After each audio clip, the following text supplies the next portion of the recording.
너희들이 한글 이야기할 때마다 너무 궁금하더라. 나도 한번 배워봐야겠다는 생각까지 했다니깐. 여기 일본 학생들끼리의 대화 중 한글을 배워야겠다는 말이 나오고 있습니다. 도대체 무슨 사연일까요? 오늘의 사연 바로 들어보겠습니다. 그 전에 잠깐 구독, 좋아요, 알림 설정 꼭 부탁드립니다. 안녕하세요. 저는 리사 나카무라라고 해요. 일본의 오사카에서 태어나고 자랐어요. 지금은 오사카에 있는 한 대학에서 문학을 전공하고 있어요. 어릴 때부터 책을 정말 좋아하는 아이였죠. 특히 엄마가 들려주던 옛날 이야기, 전래 동화를 듣는 것을 좋아했어요. 그 이야기들은 언제나 제 머릿속에 환상적인 세계를 펼쳐줬거든요. 그래서인지 저는 늘 책 속에서 새로운 세계를 발견하는 것을 좋아했어요. 책은 저에게 일종의 탈출구이자 영감의 원천이었죠. 학교에서는 조용하고 책을 좋아하는 아이로 통했어요. 친구들 사이에서 튀는 편은 아니었지만 제 나름대로 세상의 모든 것에 호기심이 많았던 아이였죠. 도서관에 가서 하루 종일 책을 읽거나 집에서 혼자 일기를 쓰며 하루를 정리하곤 했어요. 저는 그때부터 뭔가를 기록하고 표현하는 것이 즐거웠어요. 그래서 자연스럽게 문학을 전공하게 됐고, 일본의 전통시와 문학을 배우면서 언어의 힘이라는 것에 대해 깊이 생각하게 되었어요. 하지만 저의 문학적 관심이 전통적인 일본 문학에서 벗어나게 된 계기는 아주 우연한 것이었어요. 바로 한국 드라마였습니다. 제 친구 미나가 어느 날 저에게 리사, 너도 한번 봐봐. 이거 정말 재미있어. 라며 한국 드라마 이태원 클라스를 추천해줬죠. 사실 처음에는 그저 친구와의 대화 주제를 맞추기 위해 시청했어요. 한국 드라마에 대한 선입견도 조금 있었죠. 그런데 한 에피소드, 두 에피소드를 보다 보니 어느새 저는 그 이야기에 푹 빠져들어 있었습니다. 드라마 속 인물들은 감정을 직설적으로 표현했고 그들의 대사는 마치 제 마음에 직접 와닿는 듯 했습니다. 그리고 무엇보다 그 감정이 담긴 한국어, 그리고 한글, 모든 것이 신선했어요. 특히 대사들이 너무 솔직하고 직관적이어서 일본어와는 다르게 감정을 훨씬 자유롭게 표현한다는 느낌을 받았어요. 이때부터 저는 한국어에 대한 호기심이 생기기 시작했죠. 어릴 적부터 전통적인 일본 문학을 배워왔던 저로서는 한국어의 표현 방식이 너무 신기하고도 매력적으로 다가왔어요. 일본어는 복잡한 한자와 서로 다른 수준의 공손함을 구분짓는 복잡한 표현들로 이루어져 있잖아요. 그런 점에서 한국어는 좀 더 단순하고 감정을 직접적으로 전달할 수 있는 언어처럼 느껴졌어요. 이런 점이 저에게 신선한 충격으로 다가왔고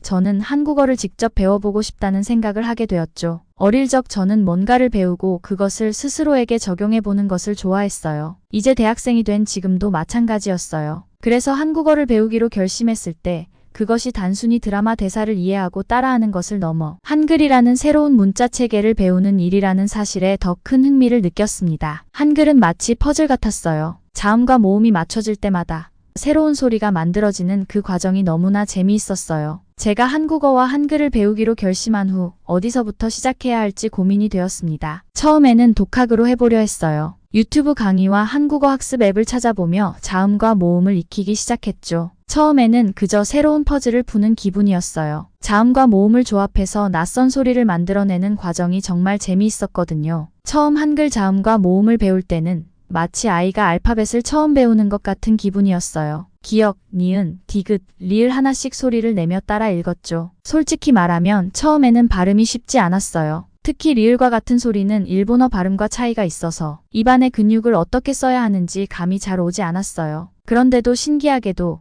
매일 조금씩 소리내어 읽고 연습하다 보니 점점 발음이 익숙해졌습니다. 제가 스스로 안녕하세요 라고 말할 수 있게 되었을 때의 그 성취감은 이루 말할 수 없었어요. 처음으로 한글로 된 단어를 제대로 읽었을 때 작은 승리감을 느꼈죠. 어느 날은 친구 미나와 함께 공부하기로 했어요. 미나는 이미 한글을 조금 배운 경험이 있어서 제가 모르는 부분을 많이 도와줬습니다. 미나는 웃으며 리사, 너도 충분히 한글을 다 배울 수 있을 거야. 한글은 생각보다 규칙적이고 쉽거든이라고 했어요. 저는 그 말에 힘을 얻어 계속해서 연습했습니다. 미나는 자음과 모음이 어떻게 결합되어 다양한 소리를 만들어내는지 자세히 설명해줬어요. 그 설명을 들으며 저는 한글의 과학적인 면에 대해 더욱 감탄하게 되었습니다. 처음으로 한글로 제 이름을 써보는 도전을 했을 때 정말 신기한 경험이었어요. 리사로 쓰여지는 것을 보고 뭔가 내 이름이 새롭게 태어나는 듯한 기분이 들었어요. 한글로 내 이름을 쓴다는 것, 그것은 마치 제가 또 다른 나를 발견한 것 같았어요. 처음에는 서툴렀지만 제 손으로 한글로 이름을 쓰고 나니 기분이 너무 좋았습니다. 그것은 단순히 글자를 쓰는 행위를 넘어서 새로운 언어를 익히며 새로운 자신을 만들어가는 과정이었어요. 물론 모든 것이 순조롭기만 했던 것은 아니었어요. 한글의 자음과 모음이 쉽다고는 하지만 받침이라는 개념을 배우는 순간에는 혼란이 찾아왔습니다. 일본어에는 없는 발음 규칙이었기에 받침을 제대로 발음하고 쓸 수 있도록 하기 위해서 더 많은 연습이 필요했어요. 특히 리을 받침은 처음엔 너무 어려웠어요. 그래서 몇 번이고 입안에서 소리를 굴리며 발음을 연습해야 했죠. 미나는 그걸 보고 크게 웃으며 리사, 이건 진짜 일본인들에게 가장 어려운 부분이야. 나도 처음엔 엄청 고생했어.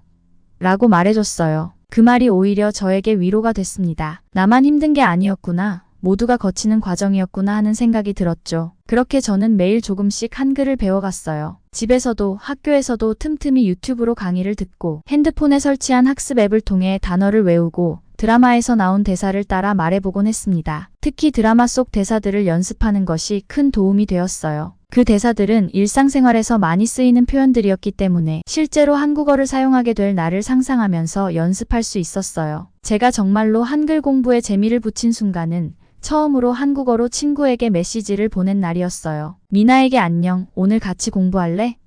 라고 한국어로 메시지를 보냈을 때 미나는 깜짝 놀라며 와, 리사, 너 정말 많이 늘었네? 라고 답장해줬어요. 그 메시지를 읽고 저는 뿌듯함과 동시에 더 열심히 해야겠다는 의지가 생겼습니다. 한글을 통해서 소통한다는 것이 이렇게 재미있고 의미 있는 일이구나 싶었어요. 이렇게 한글을 배우기 시작한 첫 단계에서 저는 작은 성취감을 쌓으며 점점 자신감을 얻게 되었습니다. 물론 여전히 어려운 부분도 많고 때로는 일본어의 편안한 영역으로 돌아가고 싶을 때도 있지만 한글을 배우는 것은 포기하지 않았습니다. 한국어를 배우기 시작한 뒤로 저는 한글의 단순하고 직관적인 구조가 너무나 매력적으로 다가왔어요. 하지만 동시에 저의 내면에서는 일본어와 한글 사이에서 갈등이 생기기 시작했어요. 어릴 적부터 일본어의 한자와 아름다운 문학적 표현들을 익히면서 자라온 저에게는 일본어가 가진 고유의 미학이 있었습니다. 일본어는 그 단어 하나에 여러 겹의 의미를 담고 있어요. 그 의미를 해석해내는 과정은 마치 보물찾기 같았죠. 한자를 공부하면서 그 안에 담긴 문화적 뿌리와 역사, 철학을 함께 배우는 것은 저에게 매우 큰 자부심이었어요. 그런데 한국어를 배우면서 점점 혼란이 생기기 시작했어요. 한글은 한자와 달리 모든 소리를 단순한 자음과 모음의 조합으로 만들어낼 수 있었고 그 규칙이 아주 명확했어요. 한자를 쓸 때처럼 여러 가지 뜻을 외우고 적합한 한자를 선택해야 하는 번거로움이 없었죠. 마치 퍼즐이 명확하게 맞춰지는 느낌이었어요. 그러나 그 과정이 너무 간단하다 보니 일본어가 가지고 있는 깊이와 미학이 사라지는 듯한 느낌이 들기도 했어요. 어느 날 학교 수업이 끝난 뒤 저는 동기인 유코와 함께 도서관에 갔습니다. 유코는 일본 문학을 전공하고 있었는데 저와 비슷하게 한글을 배우기 시작한 친구였어요. 그녀와는 종종 한글 공부에 대한 이야기를 나누곤 했습니다. 도서관에서 우리는 각각의 자리에서 한글 관련 책을 읽고 있었어요. 그러다 유코가 저에게 조심스럽게 말을 걸었죠. 리사, 너는 일본어랑 한글 둘 중에 뭐가 더 좋아? 유코는 질문을 던지며 고개를 갸웃했습니다. 저는 잠시 생각에 잠겼습니다. 그게 참 어려운 질문이네. 일본어는 우리가 어릴 때부터 배워온 언어잖아. 한자 하나하나가 가진 깊이와 아름다움이 있어서 난 그 점이 참 좋아. 근데 한글은 어쩐지 모든 걸 아주 간단하고 명확하게 표현할 수 있어서 좋아. 가끔은 그 단순함이 좀 부럽기도 하고. 유코는 제 말을 듣고 고개를 끄덕였어요. 맞아, 나도 그래. 일본어는 참 멋있고 예술적이긴 한데 너무 복잡하잖아. 특히 우리가 리포트를 쓸 때 한자를 제대로 변환하지 못하면 뜻이 완전히 달라지기도 하고. 한글은 그런 면에서는 정말 편리한 것 같아. 그 말에 저도 크게 공감했습니다. 일본어는 한자의 잘못된 사용이나 표현 방식에 따라 의미가 완전히 달라질 위험이 있었어요. 반면 한글은 기본적인 자음과 모음만 조합하면 누구나 같은 발음과 뜻을 이해할 수 있었죠. 그 단순함이 디지털 시대에서는 오히려 큰 장점으로 다가왔습니다. 저는 유코에게 물었습니다. 유코야, 그럼 너는 한글을 배우면서 어떤 점이 제일 좋았어? 유코는 살짝 미소 지으며 말했어요. 나는 솔직히 말하면 우리가 사용하는 스마트폰이나 컴퓨터에서 한글을 입력할 때 너무 편리한 게 좋았어. 일본어로 입력할 때는 한자 변환도 해야 하고 그걸 다시 검토해야 하잖아. 근데 한글은 그냥 자음과 모음을 입력하면 끝이니까 뭔가 시간을 많이 절약할 수 있는 느낌이 들어 그 말을 듣고 저도 고개를 끄덕였습니다. 맞아요. 일본어로 문서를 작성할 때는 여러 단계를 거쳐야 했어요. 자음과 모음, 그리고 그에 맞는 한자를 찾는 과정이 꽤 복잡하고 시간이 많이 걸렸죠. 반면 한글은 규칙에 따라 소리를 만들어내는 방식이라 훨씬 간단했어요. 그 차이가 특히 디지털 기기에서의 입력에서 더 두드러졌습니다. 하지만 그럼에도 불구하고 제 마음 한켠에는 여전히 일본어가 가진 고유의 아름다움을 놓칠 수 없다는 생각이 있었습니다. 일본어는 여러 의미를 함축하고 하나의 단어의 다양한 뉘앙스를 담고 있어요. 반면에 한글은 그 의미가 명확하고 직관적이라 때로는 표현의 깊이가 얕아지는 듯한 느낌을 주기도 했습니다. 이러한 점에서 저는 두 언어 사이에서 갈등을 느꼈어요. 어느 날 문학 수업에서 교수님께서 학생들에게 자신의 언어와 다른 언어를 비교하는 에세이를 써오라는 과제를 내주셨습니다. 저는 이 과제를 통해 제 안에 있던 갈등을 글로 표현해보고 싶었습니다. 그래서 일본어와 한글을 비교하며 각 언어가 가진 매력과 단점을 분석하게 되었어요. 에세이를 작성하면서 저는 비로소 두 언어가 가진 각각의 고유한 가치를 인정하게 되었습니다. 일본어는 오랜 역사와 문화적 배경을 가지고 있으며 그 안에 담긴 수많은 의미와 뉘앙스가 있었어요. 반면 한글은 그 규칙적이고 단순한 구조 덕분에 누구나 쉽게 배울 수 있는 접근성을 가지고 있었습니다. 두 언어는 각자의 환경과 문화적 필요에 따라 발전해왔고 그 때문에 각각의 언어가 다른 장점을 가질 수밖에 없었죠. 에세이를 마치고 나서 저는 제 자신에게도 솔직해질 수 있었습니다. 일본어와 한글은 서로 다른 방식으로 아름다웠고 저는 그 둘을 모두 이해하고 사용할 수 있다는 것이 얼마나 큰 축복인지 깨달았어요. 물론 여전히 완전히 풀리지 않는 갈등이 제 안에 남아있긴 했지만요. 한국어를 배우면서 저는 자연스럽게 한국 문학에 대해 관심을 갖게 되었어요. 처음에는 드라마 대사를 따라하며 한국어 표현을 익혔지만 점점 더 깊이 한국 문화를 이해하고 싶었어요. 언어는 단순한 소통의 도구가 아니라 그 사회와 문화의 깊이를 담고 있는 창이잖아요. 그래서 저는 한국 문학 작품을 읽어보자는 생각을 하게 됐어요. 처음 도전한 것은 시집이었습니다. 한국어로 된 시를 처음 읽었을 때 그 느낌은 정말 신선했어요. 일본어 시가 가지는 특유의 깊고 은유적인 표현 방식과는 사뭇 달랐죠. 한국어 시는 감정을 직설적이고 솔직하게 전달하는 경향이 있었어요. 시 속의 시인은 슬픔을 표현할 때에도 아름답게 꾸미지 않았고 기쁨을 표현할 때에도 격식을 차리지 않았어요. 그 직설적인 표현들이 오히려 저에게 큰 감동을 주었죠. 그동안 일본어 문학에서는 보지 못했던 솔직함과 직관성이 있었어요. 하루는 한국 문학에 관심이 많은 친구 사토미와 함께 도서관에서 한국 시집을 읽고 있었어요. 사토미는 이미 한글을 잘 읽을 수 있는 수준이어서 저보다도 한국 문학에 대한 이해가 깊었죠. 우리는 조용한 도서관 구석에서 서로가 읽은 시에 대해 이야기를 나누었습니다. 리사, 이 구절 봐. 너무 멋지지 않아? 사토미가 한 구절을 가리키며 말했습니다. 그녀가 가리킨 부분은 김소월의 시였어요. 시의 구절에는 간절함과 그리움이 가득 담겨 있었는데 그 감정을 너무나 솔직하게 표현한 것이 인상 깊었습니다. 응, 정말 멋지네. 제가 대답했어요. 일본 시와는 확실히 다르다. 우리 시는 감정을 꽁꽁 숨기고 은유로 가득한데 이건 그냥 마음을 꺼내서 보여주는 느낌이야. 사토미는 고개를 끄덕이며 말했어요. 맞아. 그래서 더 와닿는 것 같아. 이렇게 솔직하게 감정을 표현할 수 있다니 오히려 그게 더 용기 있는 것 같아. 그날 이후 저는 한국 문학에 더 많은 시간을 투자하게 되었어요. 특히 소설을 읽기 시작했는데 그 중에서 박완서 작가의 작품들이 좋았습니다. 그녀의 글은 일상의 소소한 감정들과 삶의 이야기를 담고 있었어요. 일본 소설이 특유의 서정성과 미묘한 감정선을 자랑한다면 박완서의 소설은 삶의 솔직한 모습을 그대로 담고 있었죠. 그 솔직함이 저에게 큰 울림을 주었어요. 일본 문학과 한국 문학의 차이를 느끼는 과정에서 저는 언어가 단지 소통의 도구가 아니라 그 사회가 가진 철학과 사고방식을 담고 있다는 것을 더욱 실감하게 됐습니다. 일본 문학은 미묘함과 은유로 감정을 표현하는데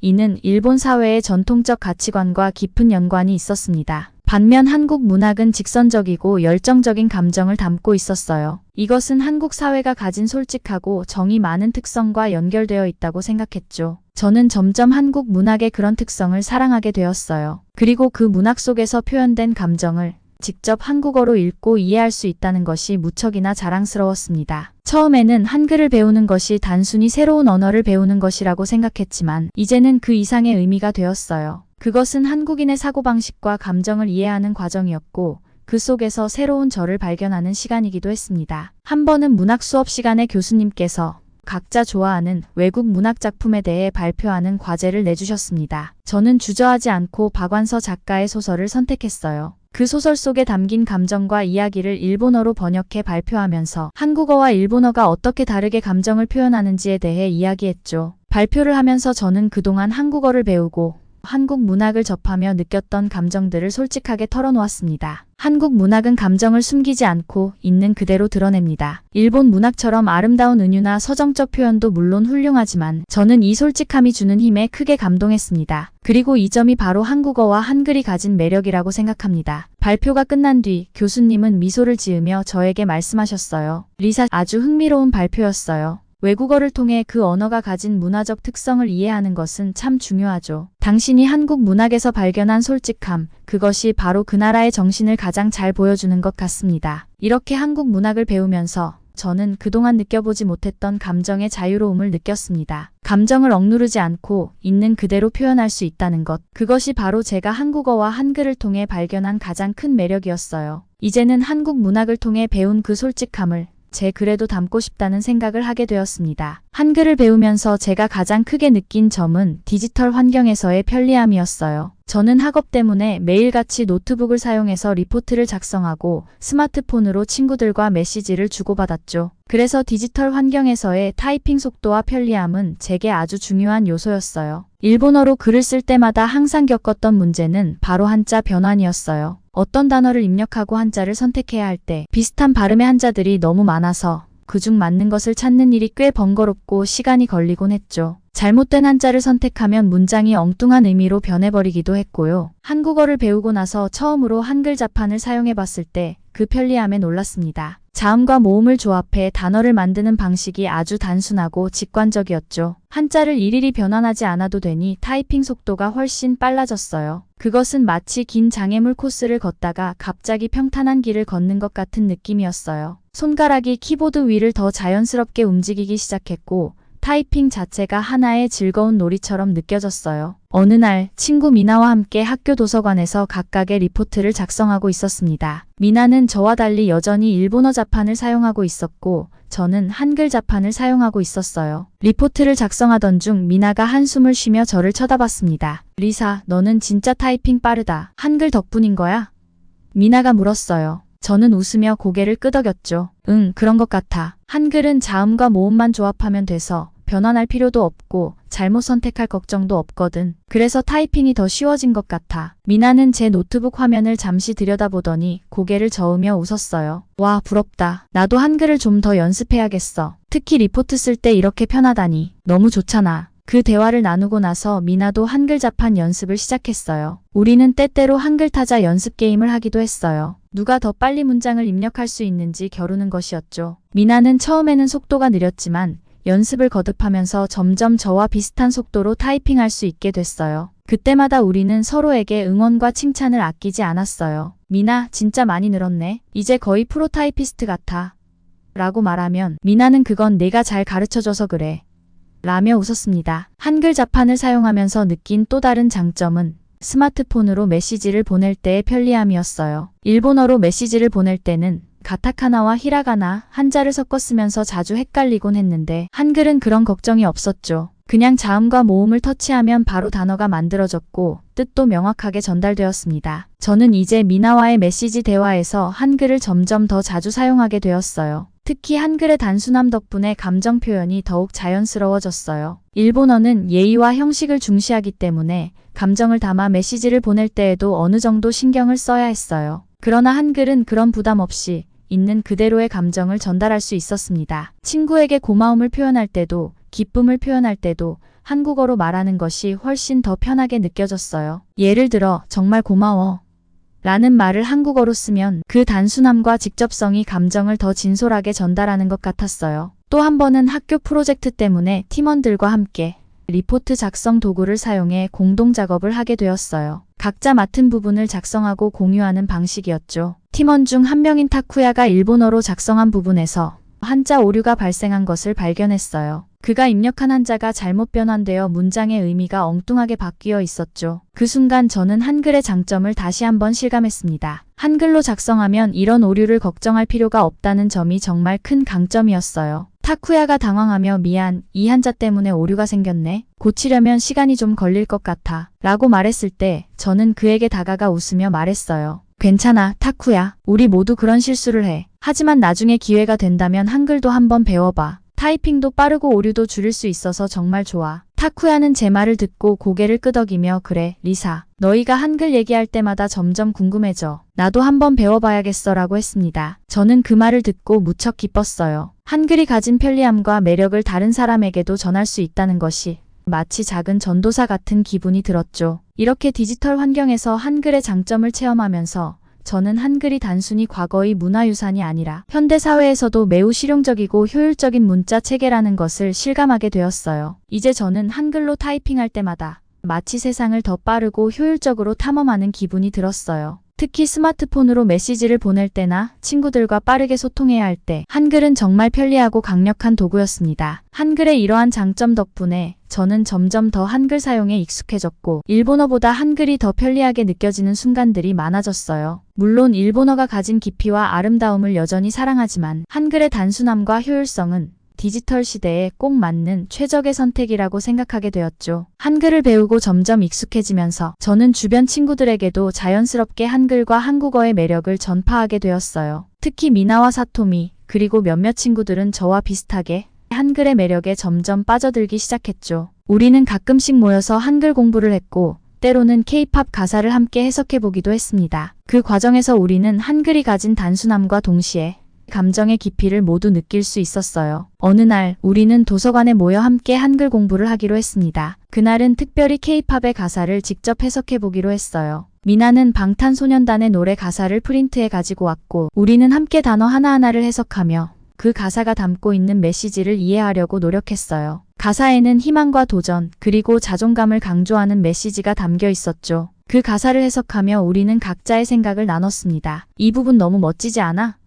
미나가 가사의 한 줄을 가리키며 말했어요. 자신을 사랑하라는 메시지가 이렇게 간단하면서도 강력하게 전달되다니 정말 대단해. 저도 고개를 끄덕이며 대답했어요. 맞아. 일본어로 같은 메시지를 표현하면 더 길어지고 복잡해질 것 같아. 하지만 한글은 직관적으로 감정을 전달하는 데 있어서 정말 탁월한 것 같아. 사토미도 미소를 지으며 말했습니다. 한글을 배우고 나서 감정을 있는 그대로 표현하는 것이 얼마나 중요한지 알게 된 것 같아. 가끔은 너무 과하게 꾸미기보다 솔직하게 말하는 것이 더 큰 힘을 가지는 것 같아. 그날 우리는 한글을 배우며 각자가 느낀 점들에 대해 솔직하게 이야기 나눴습니다. 친구들은 모두 한글을 배우면서 느낀 감정의 자유로움을 이야기했고 그것이 우리에게 큰 위로와 용기를 주었다는 것을 깨달았어요. 우리는 서로에게 한국어로 짧은 자기소개를 해보자는 작은 도전도 던졌습니다. 각자 한글로 자신의 이름과 간단한 소개를 하는데 서로의 발음을 듣고 웃기도 하고 때로는 고쳐주며 응원하기도 했어요. 안녕하세요. 저는 사토미예요. 저는 한국 드라마를 정말 좋아해요. 사토미가 말했을 때 우리는 모두 환호했습니다. 그녀의 발음은 조금 서툴렀지만 그 안에 담긴 노력과 용기가 너무나 멋졌거든요. 미나는 사토미 정말 잘했어. 이제 한국에 가도 문제 없겠다. 라며 칭찬했고 사토미는 얼굴을 붉히며 아직 멀었지만 언젠가는 한국 여행을 가서 직접 사용해보고 싶어 라고 답했습니다. 우리의 한글 공부는 단순히 언어를 배우는 것을 넘어서 새로운 문화와 가치관을 함께 배우는 과정이었어요. 한국어로 노래 가사를 해석하고 그 의미를 서로 공유하면서 한국의 문화와 감정의 흐름을 이해하게 되었습니다. 일본어와는 다른 감정의 표현 방식이 오히려 우리의 마음을 더 솔직하게 드러낼 수 있도록 해주었어요. 또 한 번은 우리는 한국어로 간단한 일기를 써보자는 도전을 했습니다. 제가 먼저 오늘은 친구들과 함께 도서관에서 공부를 했다. 재미있었고 우리는 많이 웃었다라는 짧은 문장을 써서 친구들에게 보여주었어요. 미나와 사토미는 제 일기를 보고 미소를 지으며 우리도 한번 써볼게. 라고 했죠. 각자 짧게나마 자신의 하루를 한글로 써보면서 우리는 한글이 일상 속에서 어떻게 사용될 수 있는지를 느껴봤어요. 그런 작은 연습들을 통해 우리는 점점 더 한글에 익숙해졌고 이제는 서로에게 한국어로 메시지를 보내는 일이 더 이상 어색하지 않게 되었습니다. 특히 미나는 이제 한국어로 저에게 아침 인사를 보내거나 공부 계획을 이야기하는 등 한글을 일상적으로 사용하기 시작했어요. 그녀의 메시지를 받을 때마다 저는 뿌듯함을 느꼈어요. 내가 한글의 매력을 친구들과 공유하고 그들이 그것을 받아들여 함께 즐길 수 있다는 것이 정말 큰 기쁨이었거든요. 한 번은 미나가 저에게 진지하게 말했습니다. 리사, 너 덕분에 한글을 배우게 된 게 정말 다행이라고 생각해. 이제 한국어를 통해서 더 많은 걸 보고 느낄 수 있게 된 것 같아. 언젠가 너랑 같이 한국 여행을 가서 직접 이 언어를 써보고 싶어. 그 말을 듣고 저는 미소를 지으며 대답했어요. 나도 그래, 미나. 우리가 함께 한국어를 배우면서 이렇게 가까워질 수 있었다는 게 너무 좋아. 그리고 우리 모두가 한글을 통해 새로운 가능성을 발견한 것 같아. 한국어와 한글을 배우는 것은 단순한 언어 학습을 넘어서 우리의 관계와 경험을 확장시키는 과정이었습니다. 우리는 서로의 실수를 통해 웃고 작은 성공을 통해 기뻐하며 한국어라는 새로운 언어를 배우면서 우리 자신을 더 잘 이해하게 되었어요. 한글은 더 이상 우리에게 단순한 외국어가 아니었어요. 그것은 우리 사이의 새로운 소통의 언어가 되었고 새로운 세계를 연결해주는 다리가 되었습니다. 한글을 배우면서 저는 친구들과 함께 성장할 수 있었고 서로에게 더 솔직해질 수 있는 계기를 마련할 수 있었습니다. 그리고 무엇보다도 한글은 저희에게 새로운 세계로 향하는 문이 되어 주었습니다. 우리는 그 문을 함께 열고 새로운 경험과 가능성의 세계로 한 발짝 더 나아가게 되었습니다. 한국어와 한글에 대해 더 깊이 배워가던 중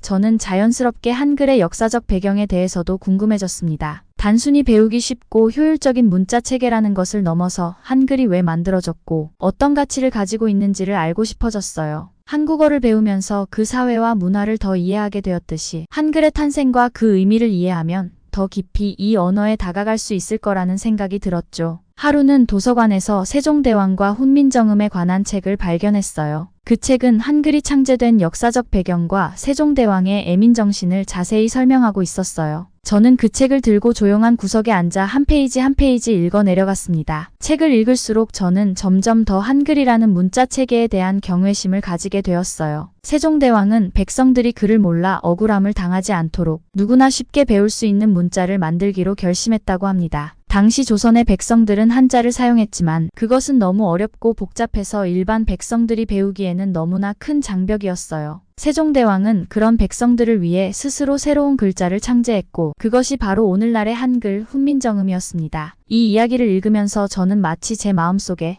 따뜻한 무언가가 피어오르는 느낌이 들었어요. 언어는 권력자들의 전유물이 아니라 모든 사람이 자신의 생각과 감정을 표현할 수 있도록 해야 한다는 세종대왕의 철학에 깊은 감동을 받았습니다. 한글은 단순히 배우기 쉬운 문자 이상의 것이었어요. 그것은 사회적 약자들에게도 표현의 자유를 주기 위한 민주적인 도구였고 세종대왕의 마음속 깊은 곳에서 나온 사랑의 결과물이었죠. 그 후로 저는 한글을 더 이상 단순한 효율적 문자로만 보지 않게 되었습니다. 한글에는 그 안에 담긴 깊은 인본주의적 가치가 있었어요. 누구나 쉽게 배울 수 있도록 설계된 그 구조는 사람들이 자신의 목소리를 낼 수 있도록 돕기 위한 것이었고 그런 점에서 한글은 정말 혁신적이었습니다. 이 깨달음을 친구들에게도 공유하고 싶었어요. 그래서 어느 날 미나와 사토미 그리고 유코를 불러 한글에 대해 제가 새롭게 배운 사실들을 이야기하기로 했습니다. 우리는 학교 근처에 있는 작은 카페에 모여 각자 좋아하는 음료를 주문하고 자리에 앉았어요. 여러분, 제가 최근에 정말 감동적인 이야기를 하나 읽었어요. 제가 말문을 열었죠. 친구들은 호기심 어린 눈빛으로 저를 바라봤어요. 세종대왕이라는 분이 있었는데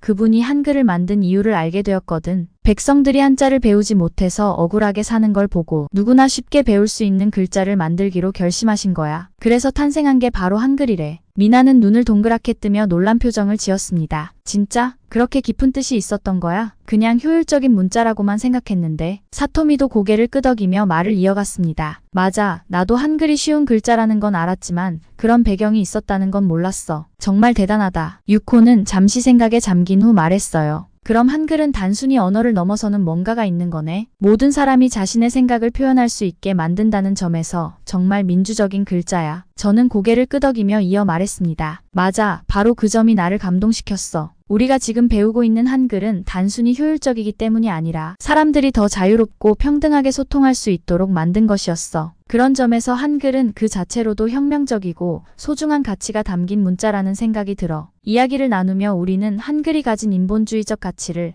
더 깊이 이해하게 되었습니다. 그것은 단순히 효율적인 도구가 아니라 사람들에게 자유와 자기 표현의 권리를 주기 위한 문자였어요. 저는 그 깨달음이 너무나 소중하게 느껴졌습니다. 한글을 통해 저 자신을 표현할 수 있게 되었다는 점이 단지 언어 학습의 성공을 넘어 그 안에 담긴 정신과 가치를 함께 느끼는 일이 되었기 때문이에요. 그 후로 우리는 함께 한글을 배울 때마다 단순히 새로운 단어를 외우는 것이 아니라 그 안에 담긴 세종대왕의 마음과 의도를 떠올리곤 했습니다. 우리는 한국어로 새로운 단어를 배우고 그것을 활용해 짧은 문장을 만들어 보면서 서로의 의견을 자유롭게 나눴어요. 그 과정에서 한글은 점점 더 우리에게 자유로운 표현의 도구가 되었습니다. 그리고 한글의 역사적 배경을 알게 된 이후 저는 더 이상 한글을 일본어와 비교하거나 어느 쪽이 더 우수한지를 고민할 필요가 없다는 생각이 들었어요. 일본어는 그 나름의 깊이와 아름다움을 가지고 있고 한글은 그 고유한 민주성과 효율성을 가지고 있는 것이니까요. 두 언어는 각각 다른 매력을 가지고 있었고 저는 그 둘을 모두 사랑하게 되었습니다. 한글을 통해서 저는 언어가 가지는 힘이 단지 소통에 그치는 것이 아니라 그 언어를 사용하는 사람들의 삶을 바꾸는 도구가 될 수 있다는 것을 배웠어요. 그리고 이제는 그 언어를 사용하는 제가 그리고 제 친구들이 그 가치를 이어받아 자유롭게 소통하고 우리의 생각을 나누는 과정이 너무나 값지게 느껴졌습니다. 한글을 배우기 시작하면서 저는 단순히 새로운 언어를 익히는 것이 아니라 새로운 시각과 가치관을 배우는 것 같았습니다. 한글은 솔직하고 직관적인 표현의 아름다움을 가지고 있었어요. 한국어를 배우면서 느낀 가장 큰 변화는